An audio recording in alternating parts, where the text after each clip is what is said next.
Umalusi is also pleased that other risk factors, such as community protests, load reduction, inclement weather, and so on, did not materially affect the smooth running of the examinations.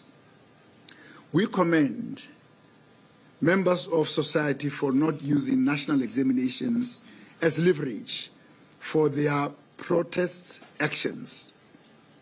Regrettably, Umalusi has learned that during the examinations process, some candidates became victims of social ills, such as rape, robbery, etc.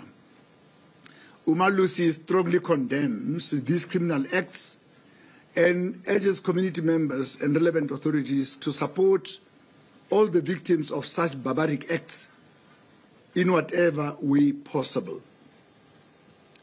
I would like to express our thanks to every one of the teachers, examiners, moderators, examination monitors, marking verifiers, Umalusi staff, etc., for ensuring the full implementation of the quality assurance framework.